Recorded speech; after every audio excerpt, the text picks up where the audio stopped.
जय जय राम कृष्ण हरी, जय जय राम कृष्ण हरी, जय जय राम कृष्ण हरी, जय जय राम कृष्ण. आविष्कार सादर करीत आहे घोड्या पुढं गीता. लेखक विश्वनाथ खैरे, दिग्दर्शक गिरीश पत्के, दिग्दर्शन सहाय्यक प्रशांत लोखंडे, नेपथ्य आणि वेशभूषा विवेक जाधव, प्रकाश योजना रवी रसी, संगीत प्रदीप जोशी, संगीत सागर लेले, रंगमंच व्यवस्था सीताराम कुंभार आणि मंडळी, निर्मिती आणि सूत्रधार अरुण काकडे. विशेष आभार गिरीश साळवी, अनिल बाबूराव शिंदे. आविष्कार सादर करीत आहे गिरीश पत्के दिग्दर्शित घोडा पुढं गीता. त्या श्रीकृष्ण भगवंताच्या कृपेनं येथवर मजल गाठली. त्याच्याच कृपेने महाभारताचं हे आख्यान आपण पुरं करणार. पण मला विचारलं तर मी म्हणेन परमेश्वराच्या आधी त्या परम भाग्यवंत अश्वांचं दर्शन या भाग्याला व्हावं.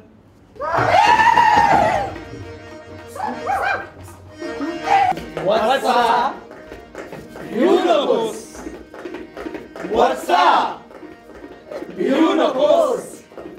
तुझं अभाग्याचं भाग्य उजळलं असताना असा भित्र्या भागोबाईसारखा भागतोच कशाला? म्हणून आमची ओळख आता आम्हीच तुम्हाला करून देतो. तर आम्ही चौघे भगवंताचे घोडे, अर्जुनाच्या रथाचे अश्व. आणि त्या 18 अक्षोहिणी सैन्यात त्याला दिसले वडीलधारे, सोयरेधारे, आजे नातू, काके, मामे, गुरु, सखे. नाही दिसले त्याला जे दिसले आम्हाला. वडीलधारे आमचे, आजे काके सखे आमचे. 11,80,980 फक्त. बोला पंढरीनाथ महाराज की जय. बुवा चालू द्या तुमचं, चालू दे काय यांचं तोंड.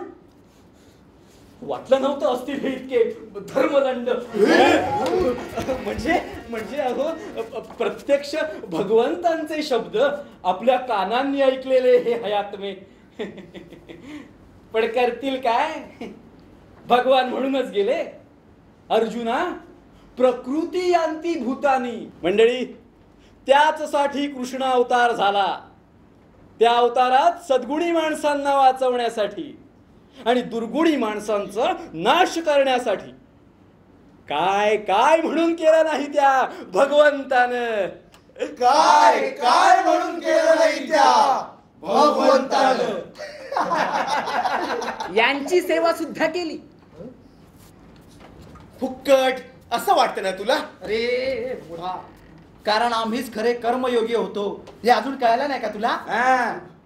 अरे इराटाच्या दारात अर्जुना रडणाऱ्या वाणी नाचत होता तवा, आणि आता हिजड्यावाणी बसून राहिला ना तवा सुद्धा आम्ही फुरफुरत होतो. अहो श्रीकृष्ण म्हणाले वळणा नाम राम म्हणो गुरु.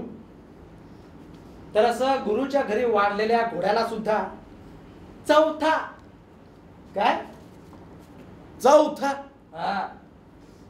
चौथा म्हणायचं बरोबर नाही होणार.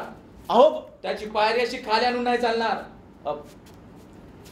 हो नाही, नंतर कृष्णदेवानी सुचवलं असं करा, यांना नावासाठी अंक द्या, क्रमांक देऊ नका. म्हणजे चौथा होईल 1, तिसरा होईल 2 आणि दुसरा म्हणजे मिचकी झालो 3. आणि मी पहिला होतो तो झाला 4. तू पहिला होतास तेव्हा ज्या दिशेने मोजावं लागायचं त्याच दिशेने 1 पासून मोजायचं म्हटलं तर तुझी जागा बदलायलाच हवी होती. मग बुवा नाही, जातीला जात वळखती म्हणतात ना तुमच्या माणसात, तसं चाललंय तुमचं. रथाला 2 घोडे सुद्धा पुरले असते. मग भगवंतांनी 4 का जोडले? रूपक समजून घ्या. हा समाज नीट चालायचा तर त्यात 4 वर्ण पाहिजेत. पण कसे पाहिजेत? गुण कर्म विभागशः. भगवंतानी माणसातली पद्धत जनावरात सुद्धा आणली. आणि आमच्या कपाळावर डाग दिलं.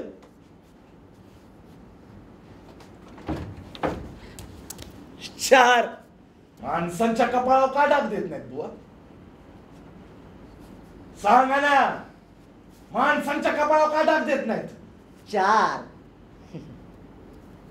अरे आपण सगळे पांढरे, आता ओळखायची काही खूण असावी की नाही? बघा, शास्त्र नीट समजावून सांगायला गेलं तर माणसांना सुद्धा नीट कळत नाही. तर या घोड्या गाढवांचं काय हो?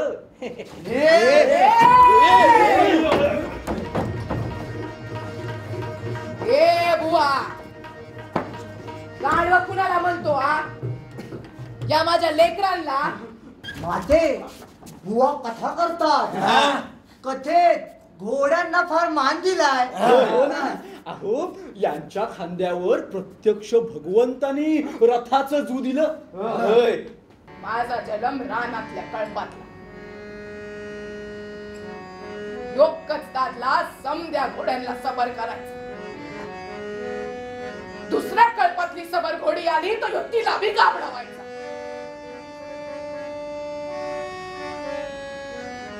असलं तर नाही ना माणसाच्या.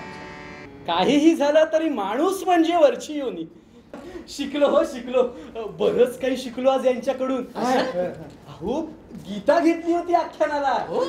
ह्या चौघांनी स्वतः ऐकली ना. गेले गुप्त झाले त्या अर्जुनाच्या रथाचे घोडे, ज्यांनी भगवंतांच्या मुखीची गीता ऐकली. हसून या रंग केला परवेश. हसून या रंग केला परवेश. माझा खरा देश धुंडाळाया. माझा खरा देश धुंडाळा.